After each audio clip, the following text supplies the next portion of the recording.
Bonjour et bienvenue au cœur de l'art. Des conversations sincères, toniques et joyeuses, à deux ou plus, pour stimuler votre créativité et vous donner envie de mettre plus d'art dans votre quotidien. Avec moi, Sabina Pinzan. Et moi, Gwenaëlle Perron. Et nous sommes toutes les deux des artistes basés en Bretagne. Alors Gwenaëlle, de quoi allons-nous parler aujourd'hui ? Aujourd'hui, on va parler de sketchbook. Alors, quand on utilise le mot sketchbook, on fait référence au traditionnel carnet de croquis en français. Mais nous, on aime bien parler sketchbook. Voilà, donc c'est le mot qu'on va utiliser. Très bien. Et toi, tu t'en sers des sketchbooks ? Oui, bien sûr. Les sketchbooks, c'est intéressant parce que c'est la base du travail de l'artiste. Et curieusement, souvent, quand on commence à peindre, c'est pas la première chose qu'on fait, en fait. Quand on commence à peindre, on a envie de faire des tableaux tout de suite. Et on ne comprend l'utilité du sketchbook qu'après un certain temps de pratique. C'est vrai. Et là-dessus, moi, j'ai pas fait autre chose. Hein. Je me suis mise au sketchbook assez tard, en fin de compte. Pareil. Toi aussi ? Oui, tout à fait. Oui. Et même le sketchbook pour peindre, pour faire des peintures, des mini-peintures, j'ai commencé vraiment il n'y a pas longtemps. Voilà, c'est vrai que c'est quelque chose qu'on ne démarre pas forcément tout de suite parce qu'on n'y voit pas l'utilité, parce qu'on se dit qu'on est en train de perdre du temps. Peut-être, et puis aussi parce qu'on a peut-être un peu impressionné par ce gros tas de 100 pages ou de 50 pages vierges qui nous attend, et on se dit, oh là là, comment je vais réussir à remplir ce gros truc, quoi, en fait. Oui. Et aussi, on ne sait pas forcément comment l'aborder. On a quand même cette espèce de respect de la page blanche, il faudrait que ce soit propre et bien fait, et en fin de compte, justement, l'intérêt du sketchbook, c'est un espace qui peut tout accueillir, dans lequel on peut griffonner, on peut rater, on peut recommencer, on peut déchirer, et donc ça, on l'a peut-être pas en tête au début quand on commence. Oui, c'est vrai, c'est un peu comme un cahier intime, hein, le sketchbook, on dialogue avec soi-même en fait en utilisant le sketchbook. Et on est dans une autre démarche que quand on travaille sur une toile, par exemple, parce que on n'est pas axé vers le résultat. C'est plus le processus. Ouais. Ça nous permet de trouver des idées, des sources d'inspiration. Ça nous permet de tester sans trop d'enjeux. Et on a le choix de montrer ou pas ce qu'on fait dans le sketchbook. Je sais qu'il y a des artistes qui ne veulent absolument pas montrer leur travail fait dans les sketchbooks, et puis d'autres aiment bien le faire. Donc, je pense que chaque artiste utilise le sketchbook vraiment à sa manière. Mais c'est vraiment un terrain de jeu intime. C'est ça, c'est un terrain de jeu intime, c'est un espace d'expérimentation. C'est un espace de recherche aussi. Tout à fait, c'est un espace de collecte où on va pouvoir, par exemple, si on voit des couleurs qui nous plaisent, des associations de couleurs qui nous plaisent, dans un magazine par exemple, ou bien des motifs, ou bien quelque chose qui résonne en nous, eh bien on va pouvoir aussi coller dans ce sketchbook des morceaux de papier, des morceaux de magazine, des choses comme ça, des morceaux de peinture quelquefois qui nous restent.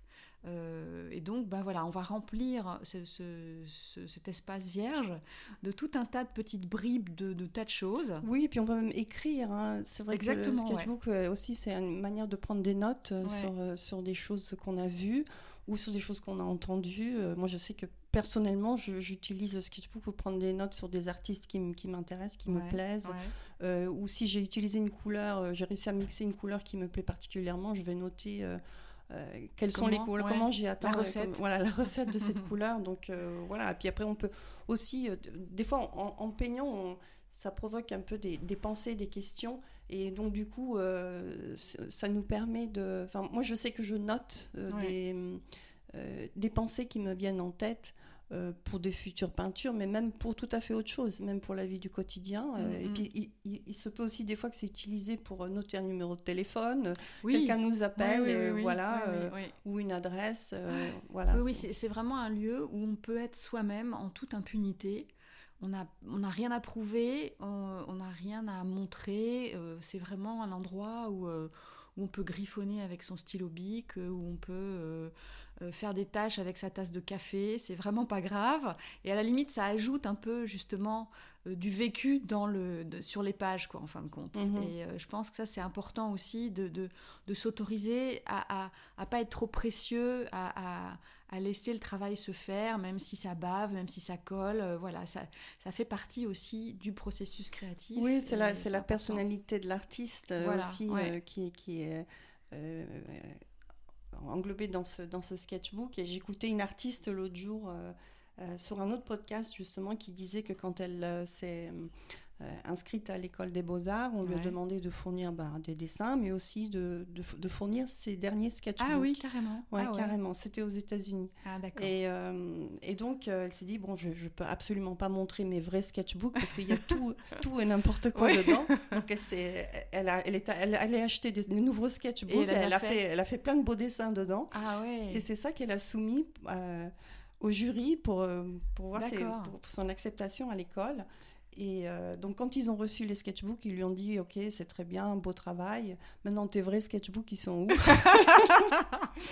Et donc, elle a dû effectivement fournir ses vrais sketchbooks. C'est là où elle s'est exprimée très personnellement. Et il voulait voir, en fait, une partie de sa personnalité à travers le sketchbook. D'accord. Donc, c'est pour ça que souvent... Dans les expositions, dans les musées, on en parlait tout à l'heure, les grands artistes, les musées font le choix aussi d'exposer les sketchbooks. Oui, bien sûr. Ouais. Et c'est surprenant des fois de voir d'où est partie l'idée et où elle est arrivée sur la toile. Ouais. Et puis on se rend compte aussi des fois que autant les toiles peuvent être magnifiques et puis ce qu'il y a dans le sketchbook, ça peut être à l'opposé très, très, très banal, très simple. Donc...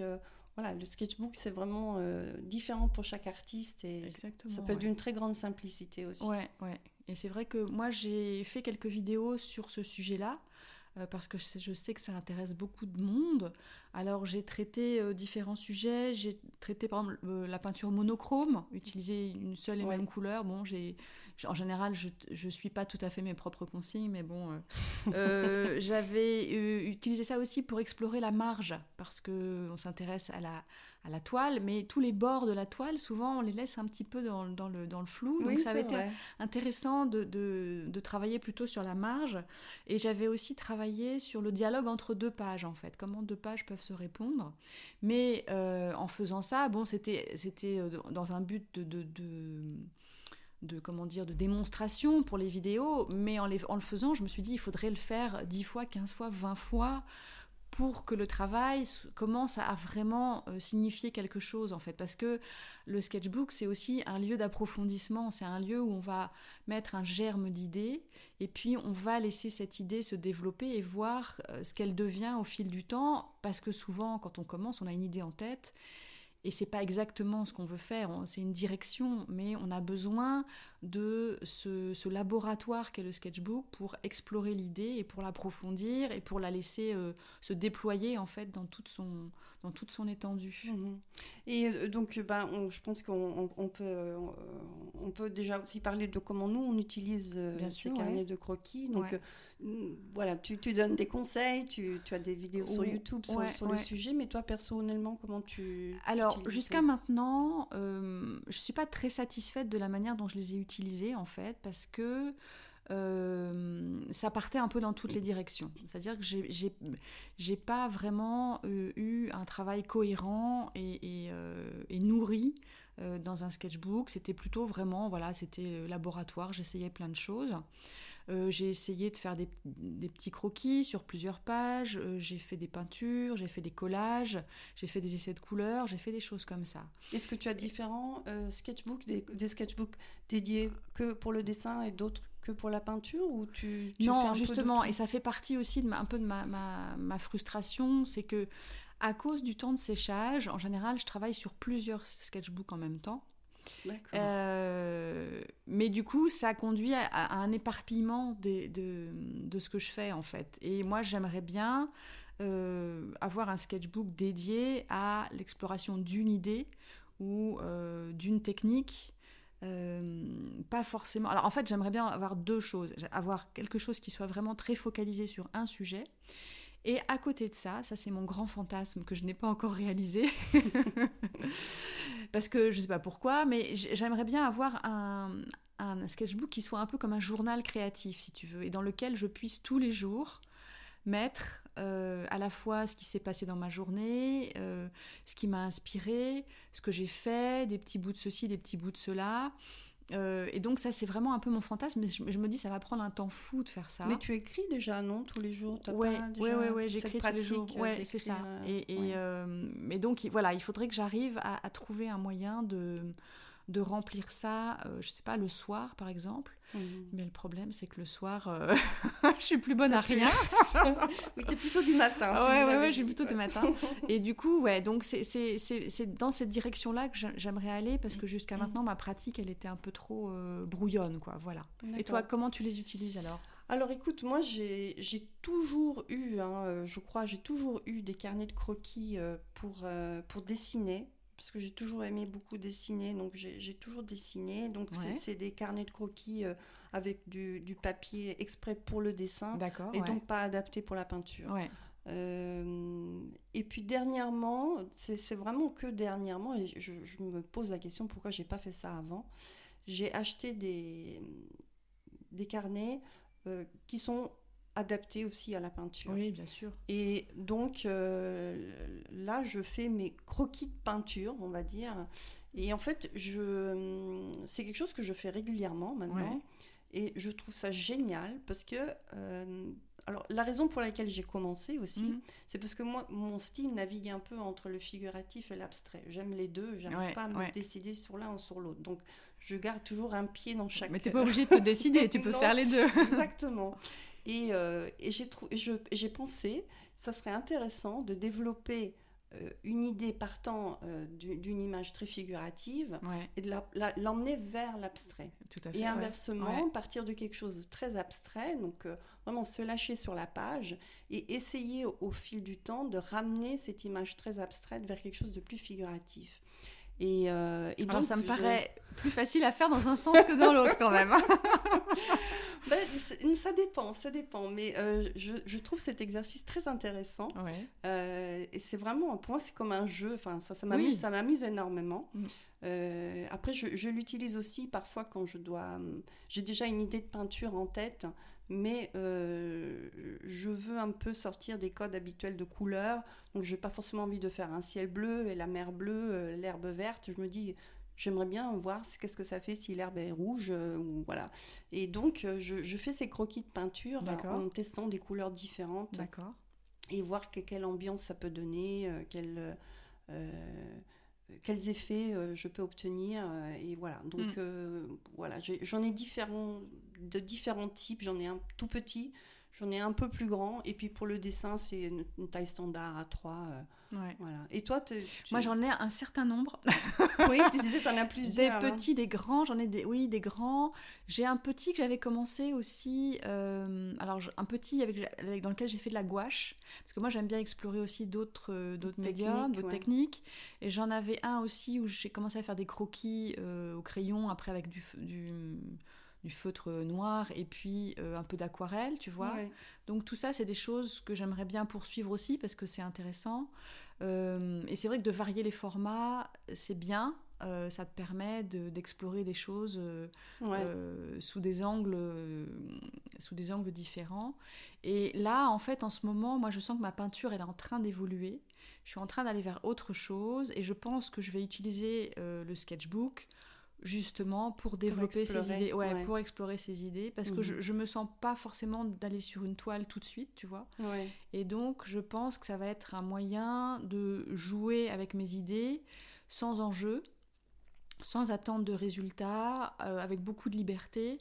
Et ça, je pense que c'est vraiment la base qu'il faut s'autoriser si on veut vraiment aller vers une expression personnelle. Il faut la liberté, le jeu et l'absence d'enjeu en fait. Et dans ces cas-là, tu te sens vraiment d'aller dans la direction qui te plaît, sans censure, sans te dire qu'est-ce que les gens vont penser, ou bien ça ressemble pas du tout à ce que je faisais avant et comment ça va être reçu. Non, moi ça va pas entrer en ligne de compte tant que c'est dans le sketchbook, je pense. Et tu t'appropries les sketchbooks en les modifiant, par exemple. Je sais qu'il y a des artistes qui achètent un carnet de base au magasin et puis ensuite ils le transforment, c'est-à-dire qu'ils changent la page de couverture, ils y mettent un peu ils repeignent ou ils collent des bien choses sûr. dessus. Il y a plein de techniques comme ça, on en parlera tout à l'heure, mais moi ce que j'aime surtout faire, c'est créer mon sketchbook en fait. D'accord.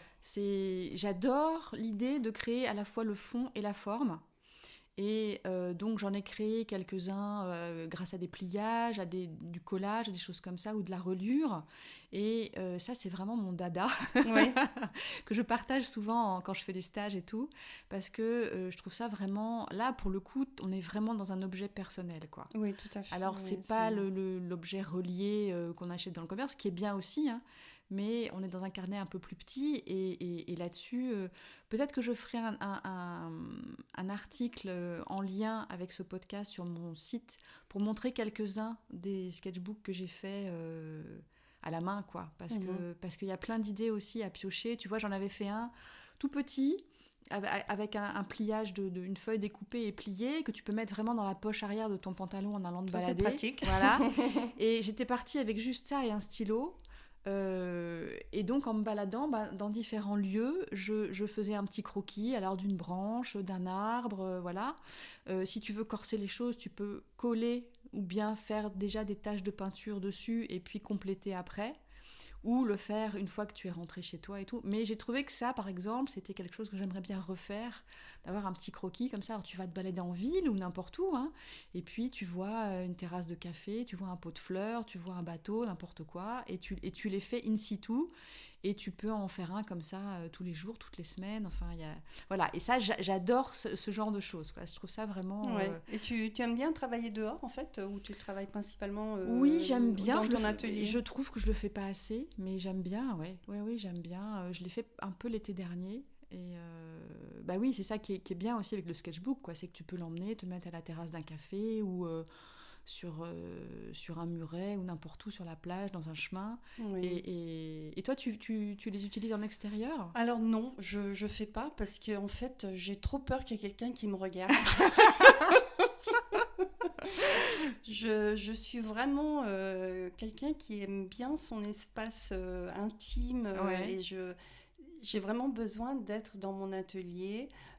Mais je sais aussi que je pense que ça me ferait du bien de sortir justement et d'essayer de dessiner dehors. C'est vrai que je prends énormément de photos quand je me promène. J'aime beaucoup marcher, donc je suis souvent dehors. Je prends plein de photos et des fois je me dis mais la photo est limitante parce qu'en fait elle capture, c'est presque... en 2D, c'est en 2 dimensions. Oui, et puis c'est la caméra qui choisit, alors que mes yeux ils sont peut-être attirés que par un détail sur lequel je n'arrive pas à zoomer, par exemple avec mon téléphone. Et donc là je me dis quand même là ça serait bien d'avoir c'est réducteur, c'est vrai. C'est donc, frustrant, donc il faut que tu t'entraînes à sortir. Oui, j'attends les beaux jours, mais ici en Bretagne des fois il faut attendre.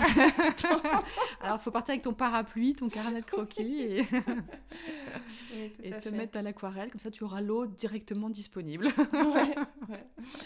Et oui, je voulais te demander, pour toi, est-ce que c'est important que le carnet de croquis soit esthétiquement beau? Enfin, est-ce que, en le parcourant, est-ce que c'est important pour toi de te dire c'est joli ce que j'ai fait ou pas? Je pense que je suis plus dans l'émotion, de retrouver l'émotion du moment, que dans une espèce de beauté uniquement esthétique, si tu veux. Je pense que c'est ça qui m'intéresse. Et c'est pour ça que j'aimerais bien faire un journal créatif sous forme de sketchbook, justement pour retrouver certains aspects de la journée, certains moments qui sont particuliers et que tu as envie de fixer comme ça, soit par les mots, soit par l'image. Et c'est vrai qu'en ce moment, moi, j'essaye tous les soirs de me dire, bon, qu'est-ce qui était bien dans ma journée, tu vois ?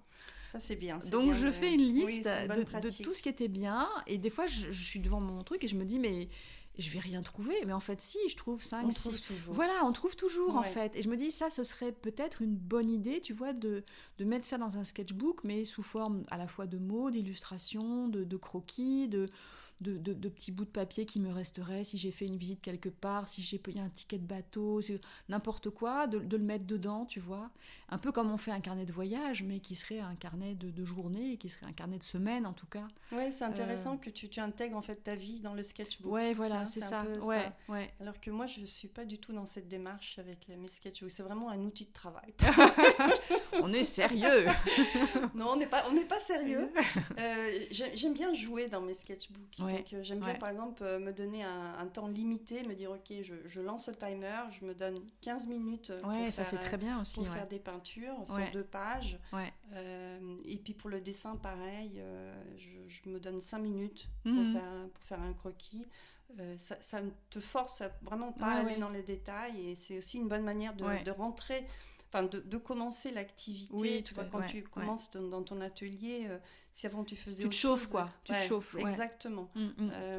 Mais tu veux établir une cloison un peu étanche entre ton art, ton travail, et puis ta vie, quoi. Tu éprouves pas le besoin de mélanger les deux, en fait, ou de les associer. Ça se fait malgré moi, j'ai envie de dire, parce que de toute façon, ce que je peins, c'est toujours des sujets qui me touchent, des gens, des lieux, des choses. Donc ma vie, je l'exprime à travers mes peintures. D'accord. Mais c'est vrai que le sketchbook en lui-même, pour moi, c'est vraiment une manière d'explorer une idée. Je fais beaucoup de croquis avant de démarrer une peinture. Je fais plein de mini croquis pour étudier la composition, pour voir quelle serait la meilleure composition. Et puis après, voilà, je peux aussi jouer sur les couleurs, tester un peu les couleurs pour voir dans quelle direction je veux aller. Des fois, ça n'aboutit pas du tout. Des fois, je me dis, en fait, en travaillant dessus, je réalise que ça te mène nulle part. Ça me mène nulle part, et qu'en fait, je prends pas de plaisir à dessiner donc ou à dans le ces faire. cas-là, Je me dis, mais en fait, non, cette idée de peinture, c'est pas la bonne. Et donc, pour ça aussi, c'est utile, parce que avant de gaspiller c'est vrai, matériel sur la toile, c'est bien, en fait, de commencer à travailler sur un sujet préalablement sur le carnet de croquis. Et là, tu vois si vraiment ça te passionne, ça te porte, parce que pour moi, c'est essentiel. C'est important d'avoir ce moteur. Il faut vraiment que le sujet ou les sujets qu'on choisit de peindre nous fassent vibrer, justement. Tu vois, nous donnent vraiment envie. Et parfois, je me rends compte en travaillant dans le sketchbook, en fait, j'ai pas choisi le bon sujet. D'accord. Et là, après, je me pose la question pourquoi. Et souvent, c'est en fait, je me dis maintenant, en fait, j'ai envie de peindre ça, peut-être pas pour moi, mais pour mon audience. Donc, voilà, c'est tu te rends compte que tu es en train de prendre une voie qui n'est pas la bonne. Voilà, je suis pas en train de m'écouter. D'accord. Je suis en train d'évaluer aussi d'autres facteurs qui sont extérieurs à moi. Donc, le croquis, quelque part, ça aide à se recentrer aussi, de dire, OK, qu'est-ce que j'ai vraiment envie de faire. Et donc, en travaillant, en testant différentes choses, moi, ça m'aide dans ce sens. Et donc, tu as une pratique un peu formalisée de ça, c'est-à-dire que si tu as une idée, par exemple, tu vas suivre certaines étapes, croquis, esquisses, choses comme ça, ou bien tu arrives devant ton sketchbook et tu n'as pas forcément d'idée, tu commences à travailler dedans. Comment ça se passe ? Alors, je suis quelqu'un qui aime toujours changer les choses. J'aime pas la routine. Ah bah tiens, c'est étonnant ça. Je savais que j'allais te surprendre. Je déteste la routine. Et donc, c'est vrai que chaque peinture, ou chaque idée démarre différemment. Il m'arrive aussi parfois d'utiliser le carnet de croquis quand je me sens feignante. C'est-à-dire que je sais qu'il faut que je travaille un peu, parce que j'aime bien travailler un peu tous les jours. Même si c'est que 15 minutes, mais au moins tous les jours travailler un peu. Mais des fois, j'ai pas l'énergie, ou j'ai pas le temps. Ou pas l'envie. De continuer à travailler sur une peinture, ou d'en démarrer une. Et à ce moment-là, j'utilise le carnet de croquis pour faire ça. Alors, soit je dessine, soit je peins. Voilà. Et puis des fois, c'est aussi, je manque d'inspiration. C'est-à-dire que je suis pas quelqu'un qui dit, OK, je vais peindre ça, puis tac, je fais mes études, et puis paf, après je le peins. C'est rare que ça se passe comme ça. Il y a toujours de l'imprévu dans la création. C'est pour ça que ça m'étonne aussi souvent quand on voit des vidéos sur YouTube. On entend parler de comment travaillent certains artistes. Tu vois que voilà, il y a justement ce processus très clair. On commence par le croquis, oui, c'est ça. Il y en après a on reproduit, et puis après, voilà. Très académique, quoi. C'est très académique, ça va du point A à Z, et puis voilà, et ce processus, il est comme ça. Moi, j'arrive pas à travailler comme ça, et le carnet de croquis me permet aussi d'apporter de la spontanéité et d'être surprise. Oui, bah oui, bien sûr. Voilà, c'est ça aussi. Donc, des fois, je vais tester quelque chose, ça va me donner une idée, et puis après, cette idée va faire germer d'autres idées, et c'est après sur la toile que ça se développe. Et quelquefois, tu travailles dans ton sketchbook sur certaines choses sans avoir forcément un sujet en tête. Tu essayes des choses, et puis 6 mois, 12 mois après, en revisitant ton carnet de croquis ou de ton sketchbook, tu t'aperçois qu'en fait, ton idée, elle a fait son chemin, et que tu t'en es pas aperçu, et que inconsciemment, ça se retrouve dans une toile que tu as faite, ou des choses comme ça. Et ça, c'est toujours assez fascinant de constater cette espèce de travail souterrain là, de l'esprit, qui engrange ce que tu fais et qui le fait évoluer presque à ton insu, quoi. C'est assez étonnant. Ça t'arrive, ça aussi, de remarquer ça ? Oui, tout à fait. Oui, ça m'arrive aussi. Et tu travailles dans tes sketchbooks essentiellement avec crayon, graphite, fusain, peinture, ou tu essayes aussi d'autres techniques comme du feutre, du pastel, des choses comme ça ? Alors écoute, j'utilise beaucoup le crayon. J'aime bien le crayon. Je suis quelqu'un de très simple. Simple, mais qui n'aime pas la routine. Voilà. Non, le crayon, la gomme pour mes dessins.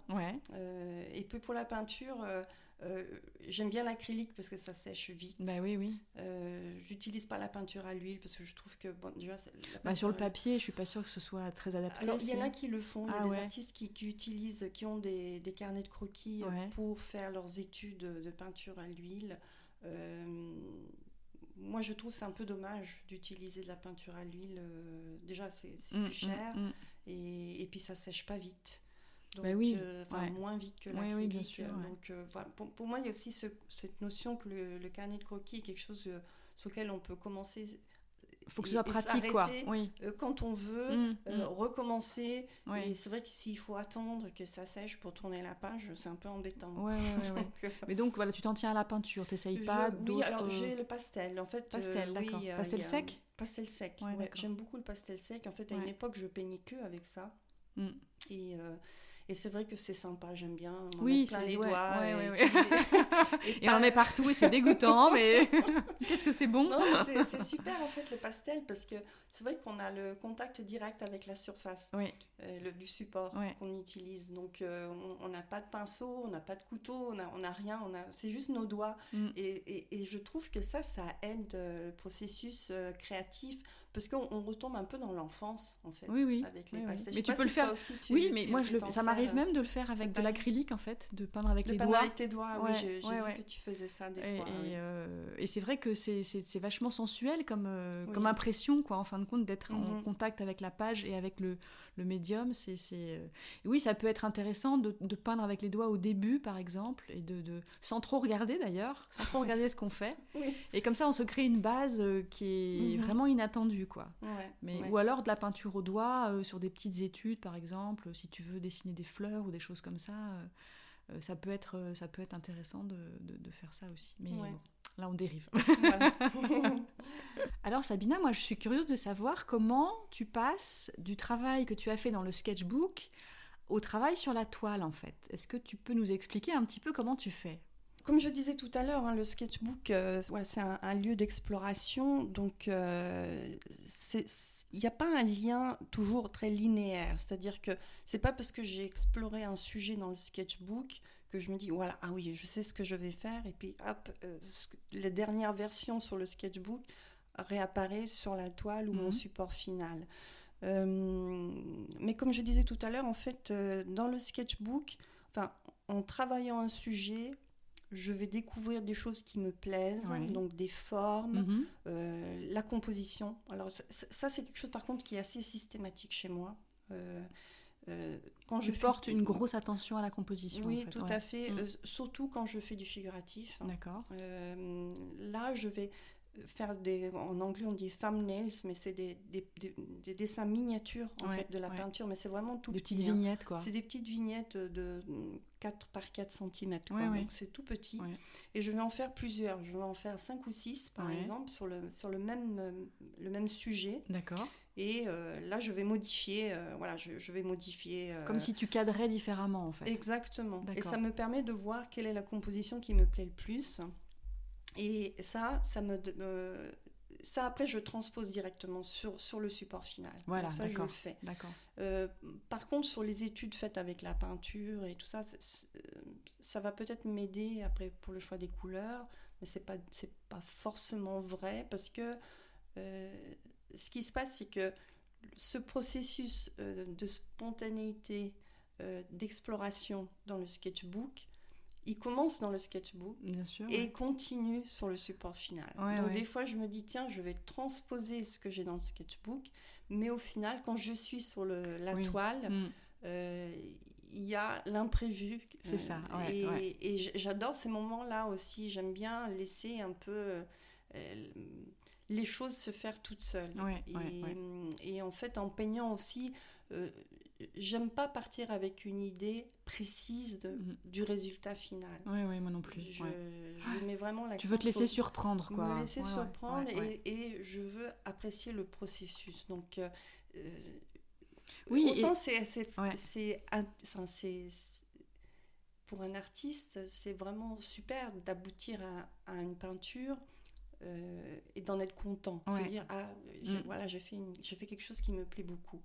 Mais à mes yeux, ce qui est encore plus important, c'est que tout au long de la création de cette art, tu apprécies et chaque tu étape. T'amuses, tu prends du plaisir, tu apprends des choses. Mais quelquefois tu galères aussi, hein.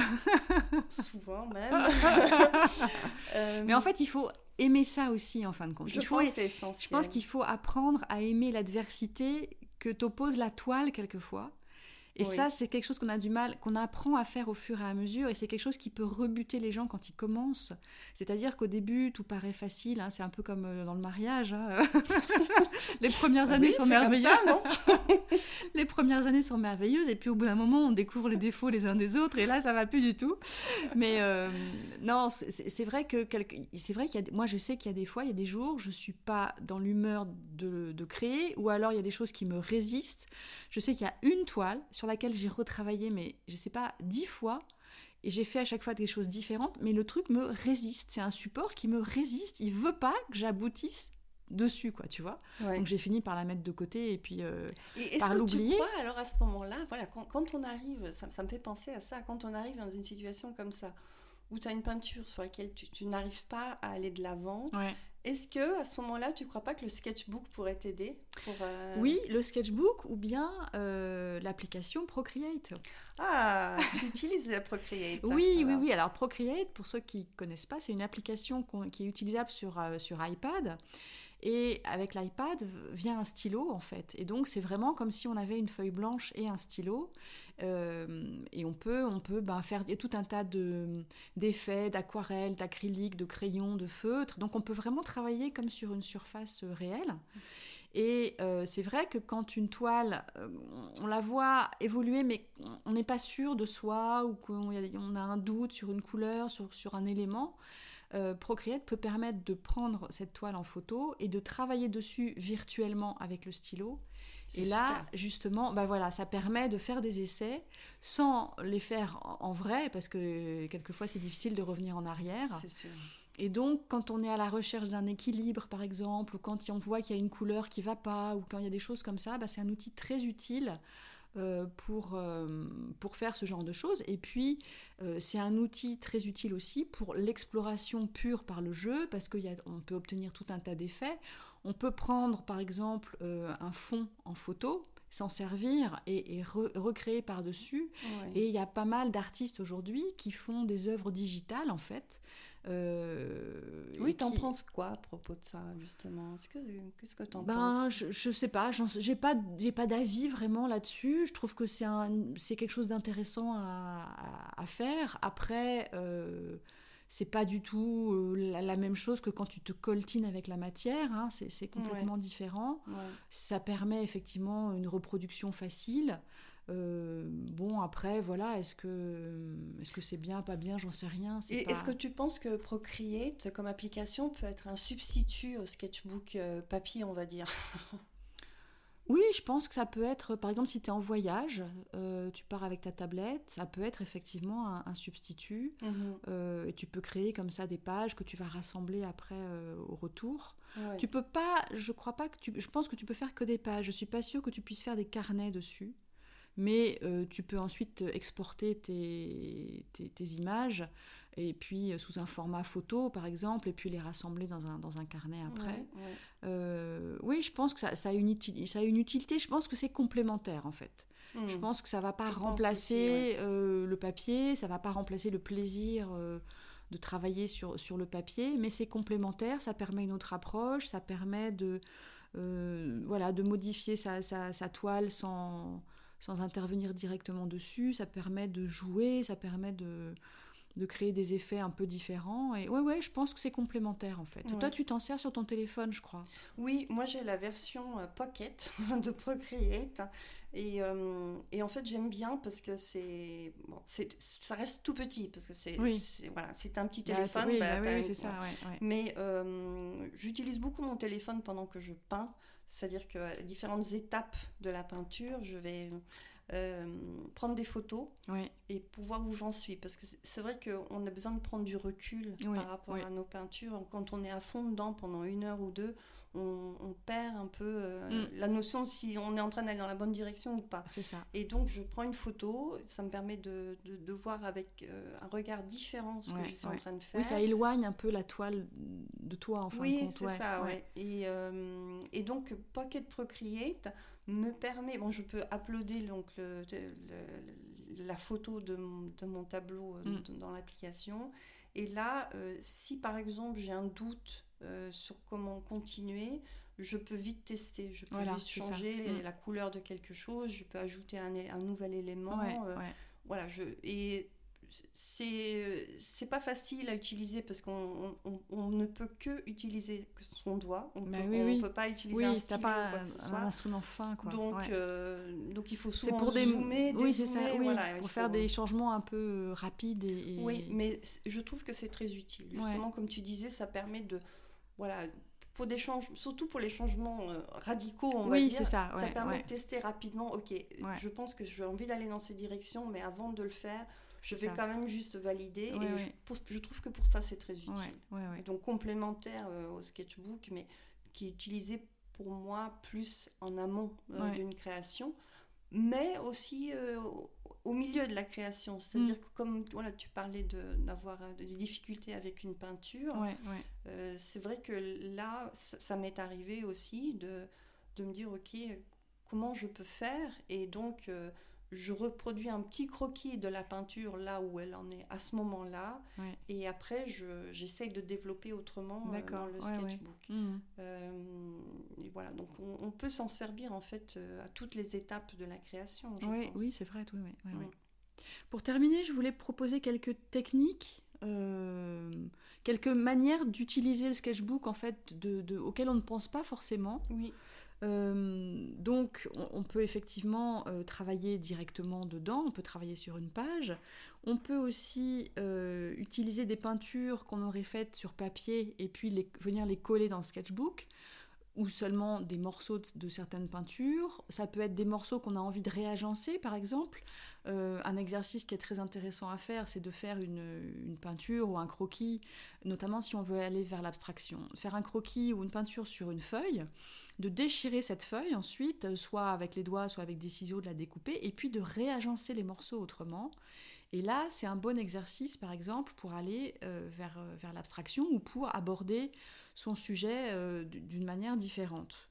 On peut aussi évidemment coller des photos, des photocopies, soit de ce qu'on a fait, soit d'œuvres d'autres artistes qui nous inspirent. Moi, j'aime bien aussi l'idée d'altérer un peu les pages, c'est-à-dire par exemple, d'en découper un morceau et de le remplacer par autre chose, par exemple une feuille de craft ou une feuille extraite d'un livre. Donc dans ces cas-là, il suffit de recoller, avec du scotch ou de coudre. On peut aussi utiliser du fil pour recoudre le morceau de papier ou de la colle. Voilà. J'aime bien l'idée aussi de mettre des extensions dans le sketchbook, c'est-à-dire de rajouter une feuille qui va se déplier, par exemple. Ah, oui. Tu vois, j'aime bien l'idée de mettre une pochette dans laquelle on va pouvoir glisser des éléments, une enveloppe dans laquelle on va pouvoir mettre aussi des mots, différentes choses. Donc il y a tout un tas de pistes comme ça à creuser pour rendre son sketchbook vraiment personnel et pour créer des choses un peu inattendues. On peut faire un trou aussi. Ça permet de voir ce qui est derrière. Voilà, ça peut être aussi une piste intéressante à suivre. À quoi j'ai pensé sinon Moi, je sais que j'aime beaucoup utiliser le scotch. En fait, je vais scotcher les bords de ma page et puis je vais faire plusieurs carrés, alors de tailles différentes. Et ça, c'est surtout quand je suis dans l'exploration abstraite, plus que sur le figuratif. Mais dans le figuratif aussi, ça m'arrive. Et donc, je trouve ça, c'est mon plus grand plaisir, c'est qu'une fois qu'on a joué avec la peinture et qu'on a rempli la page, on enlève le scotch. Et on voit ce que ça fait. Oui. Parce que tu fais une sorte de quadrillage, en fait, avec ton scotch, d'accord. Oui, c'est ça. Et je trouve ça génial, j'adore. Ça, c'est vraiment, parce qu'à chaque fois, c'est la surprise. Parce que c'est vrai que des fois, ça ne rend pas très bien, comme ça, à première vue. Et puis, une fois qu'on a enlevé le scotch, on se rend compte qu'en fait, individuellement, ces carrés ont tous quelque chose. On trouve toujours un élément intéressant. Ça, c'est chouette, j'aime bien. Oui, il y a de l'inattendu. C'est l'effet surprise. C'est ça, exactement. Donc, il y a vraiment plein de possibilités pour les sketchbooks, pour les utiliser de plein de manières différentes, pour les créer soi-même, plein de formats, plein de types de papier. Enfin, moi, quand je commence à réfléchir à ce sujet et que je vois toutes les possibilités, je me dis, mais les journées sont trop courtes. Oui, c'est vrai. C'est ça. Et bon, moi, ce que j'aimerais juste conclure sur ce sujet, c'est que ce que je trouve bien dans le sketchbook, c'est vraiment, il n'y a aucune pression de résultat. Je pense que c'est ça, il faut vraiment aborder le sketchbook comme un jeu et de se dire, peu importe ce qui en sort. Ouais. Et c'est un luxe de pouvoir faire ça. Oui, pour nous les artistes, c'est vrai.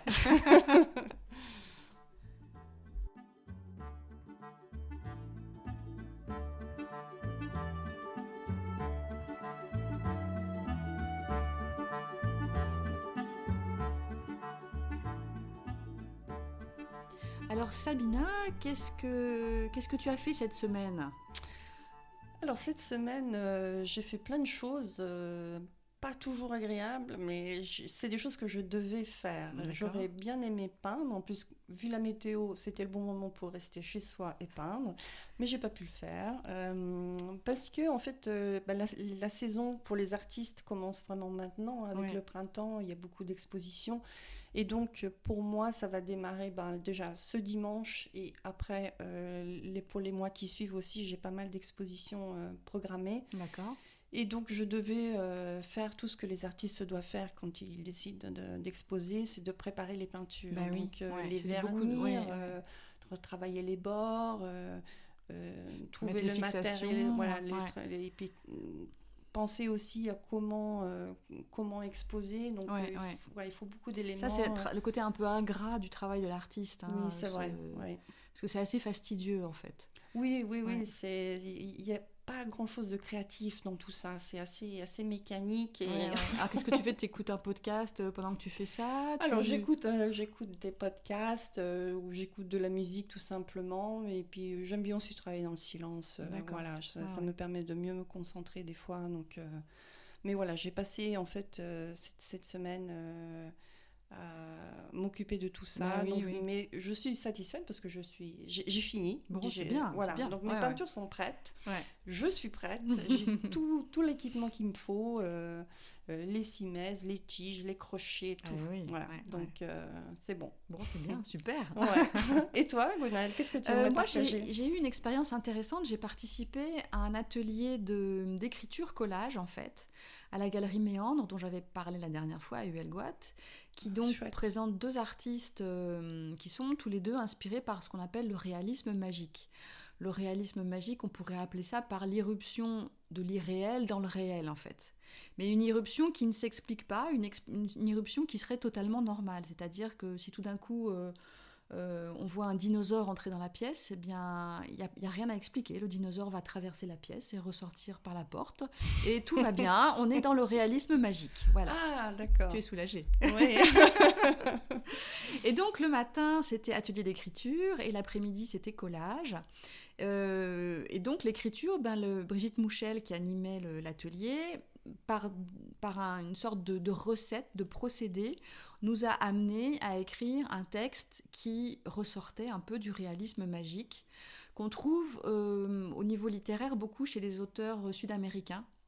Oui, c'est vrai. Oui. Ouais, voilà. Oui, Et donc, voilà, c'était intéressant comme processus. Alors, c'est pas ma manière d'écrire favorite, ce côté procédé, tu vois, recette, on fait 2 phrases comme ci, puis 2 phrases comme ça, et puis au bout du compte, on se retrouve avec... Moi, j'aime bien écrire vraiment, quitte à malaxer le texte, après à retravailler et tout ça, c'est plus mon approche, mais... Donc, il y avait une structure voilà, qui était c'est-à-dire un que... peu imposée Et dans c'était... l'écriture. C'est ça, et c'était en lien avec les tableaux de Steven Penaner qui étaient exposés là, donc chacune choisissait une toile, et puis, première étape, on écrivait 2 phrases, et puis ensuite on écrivait d'autres phrases d'une manière un peu différente, et puis voilà, et on rajoutait les choses, et au bout du compte chacune avait un texte et chacune a lu son texte devant la toile qu'elle avait choisie en fait.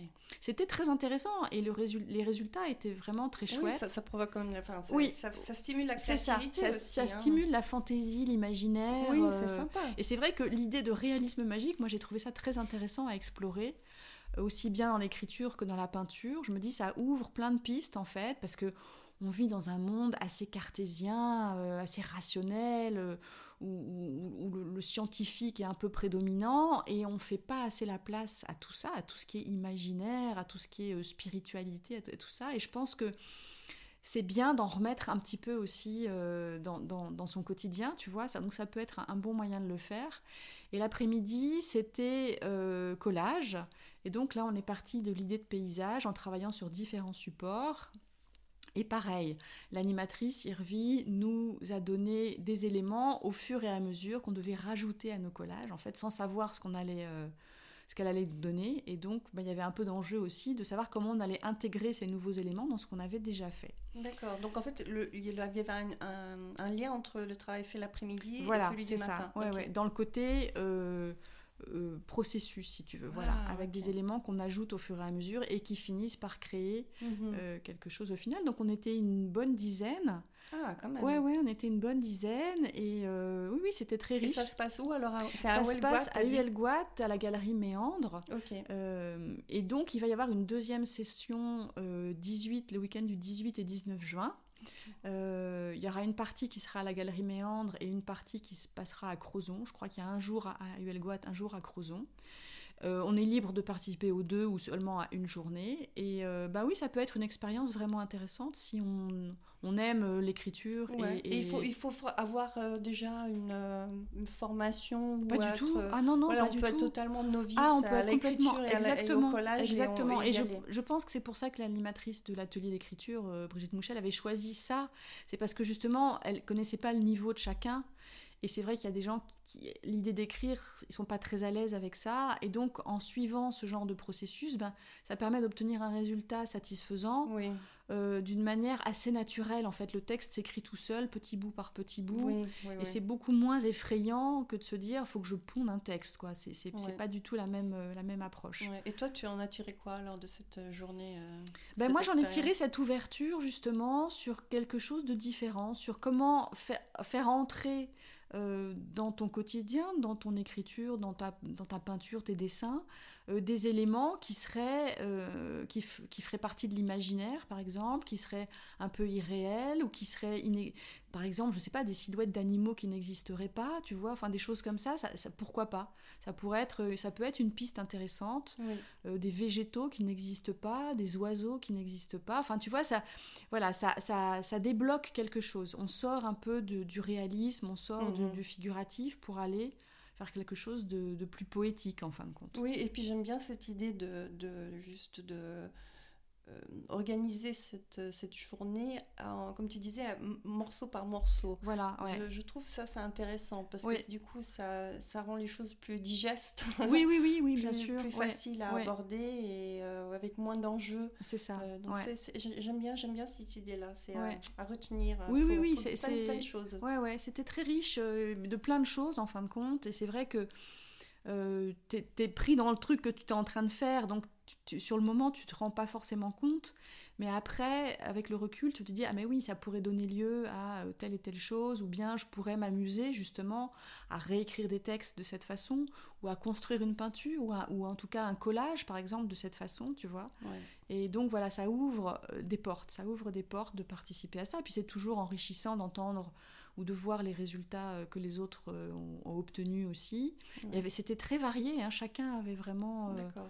Et si les auditeurs ils veulent faire alors, pour le stage, je mettrai dans la description du podcast le lien vers la Galerie Méandre pour les gens qui pourraient être intéressés de participer à ces ateliers-là. Super. Ouais, okay. Voilà. Bon, je crois qu'on a fait un peu le tour du sujet cette semaine. Oui, je pense. Oui. Ouais. Bon, on va en rester là alors. Voilà. Bon, à la prochaine, Sabina. À la prochaine, Gwenaëlle. Salut, à bientôt. Au revoir. Avant de vous quitter, je tiens à remercier les personnes qui ont laissé des commentaires, qui ont apprécié notre premier épisode. Ça fait toujours plaisir d'être soutenu. Si vous aussi vous aimez ce podcast, eh bien n'hésitez pas à lui attribuer une note sur votre plateforme d'écoute, ou bien à laisser un commentaire, c'est toujours utile. Et puis partagez autour de vous auprès des personnes qui pourraient être intéressées. Voilà, on vous dit à bientôt, à dans 15 jours, et merci de votre présence. Au revoir.